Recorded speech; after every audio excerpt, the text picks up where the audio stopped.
नमस्कार, मैं हूं अंकुर और आप देख रहे हैं सत्यहिंदी.com। एक नजर डालते हैं अब तक की सुर्खियों पर। कोरोना वायरस महामारी के बीच कांग्रेस नेता राहुल गांधी ने शुक्रवार को एक बार फिर असहिष्णुता और चीन का मुद्दा उठाया। राहुल ने पूर्व अमेरिकी राजदूत और विदेशी मुद्दों के जानकार प्रोफेसर निकोलस बर्न्स से बातचीत की। उन्होंने अमेरिका में नस्लवाद के खिलाफ चल रहे प्रदर्शनों की तुलना भारत के माहौल से की और कहा कि दोनों देशों में असहिष्णुता बढ़ रही है। राहुल ने कहा, जो मुझे बंटवारा होते हुए दिख रहा है वो दोनों देशों को कमजोर करने की स्थिति में ले जा रहा है। जब आप लोगों को जाति या धर्म के आधार पर बांटने लगते हैं तो आप देश की नींव को कमजोर कर रहे होते हैं। वर्तमान में जो ऐसा करने में लगे हुए हैं उन्होंने खुद को राष्ट्रवादी घोषित किया हुआ है। राहुल गांधी से बातचीत में पूर्व अमेरिकी राजदूत निकोलस बर्न्स ने अमेरिका में नस्लभेद को लेकर कहा कि अफ्रीकी अमेरिकियों के साथ लंबे वक्त से ऐसा होता रहा है। अमेरिका में मार्टिन लूथर किंग ने बड़ा काम किया है, उनके आदर्श भी महात्मा गांधी थे। अमेरिका ने बराक ओबामा जैसे नेता को राष्ट्रपति चुना, लेकिन आज क्या देखने को मिल रहा है? किसी का भी हक है प्रदर्शन करना, लेकिन अमेरिका में राष्ट्रपति ब्लैक लोगों को आतंकवादी समझते हैं। महाराष्ट्र के पीएमसी बैंक और फिर येस बैंक में गड़बड़ियां सामने आने के बाद भारतीय रिजर्व बैंक ने अब कानपुर स्थित पीपुल्स कोऑपरेटिव बैंक पर 6 महीने के लिए कुछ प्रतिबंध लगा दिए हैं। आरबीआई ने इस बैंक पर लोन देने और ग्राहकों से जमा राशि स्वीकार करने पर रोक लगा दी है। इसके अलावा ग्राहक भी बैंक में जमा रकम को नहीं निकाल सकेंगे। कोऑपरेटिव बैंक की कमजोर आर्थिक स्थिति का हवाला देते हुए आरबीआई ने प्रतिबंध लगाए हैं। राजस्थान में चल रहे सियासी घमासान के बीच मुख्यमंत्री अशोक गहलोत आज विधायकों के साथ बैठक कर रहे हैं। बैठक के बाद कांग्रेस नेता प्रेस कॉन्फ्रेंस भी करेंगे। राजस्थान की 3 राज्यसभा सीटों पर 19 जून को होने वाले चुनाव से पहले राजस्थान में कांग्रेस के 107 विधायकों समेत 110 विधायकों को एक रिसोर्ट में भेज दिया गया है। एक दिन पहले मुख्यमंत्री अशोक गहलोत ने आरोप लगाया था कि बीजेपी कुछ विधायकों को लुभाने की कोशिश में है। इसी के चलते विधायकों को रिजॉर्ट में रखा गया है। भारत में पिछले 24 घंटों में अब तक सबसे ज्यादा केस रिकॉर्ड किए गए हैं। स्वास्थ्य मंत्रालय की वेबसाइट के अनुसार बीते 24 घंटों में 10,956 नए मामले दर्ज किए गए हैं और 396 लोगों की मौत हुई है, जिससे कुल संक्रमितों की संख्या 2,95,000 से ज्यादा हो गई है, जिनमें से 1,47,000 से ज्यादा लोग ठीक होकर घर जा चुके हैं।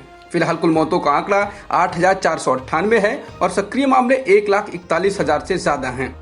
भारत कोरोना से प्रभावित देशों की सूची में शीर्ष 4 में आ गया है। भारत ने ब्रिटेन को पीछे छोड़ दिया है, जहां कोरोना संक्रमण के कुल मामले 2,92,860 हैं, जबकि भारत में 2,95,000 से ज्यादा हो गए हैं।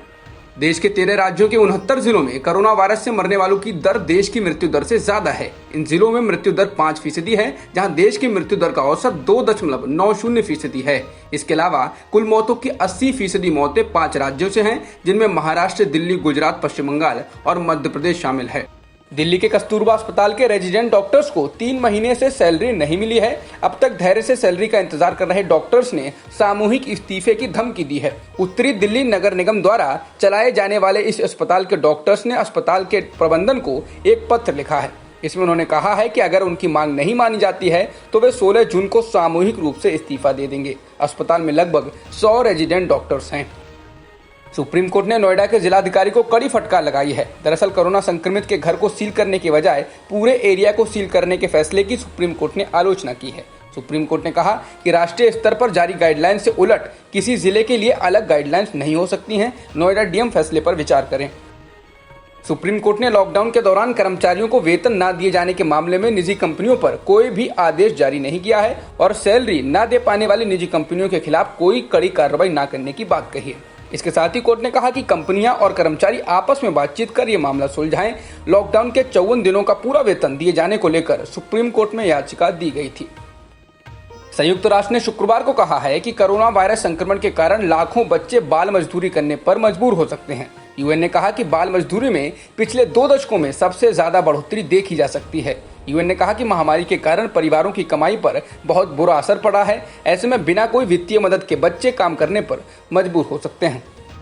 जॉन्स हॉपकिंस यूनिवर्सिटी के मुताबिक दुनिया में कोरोना संक्रमण के कुल मामले 75,16,656 हो गए हैं और मरने वालों का आंकड़ा 4,21,000 से ज्यादा हो गया है। वहीं वर्ल्डोमीटर्स वेबसाइट के मुताबिक 38,43,000 से अधिक लोग ठीक हो चुके हैं।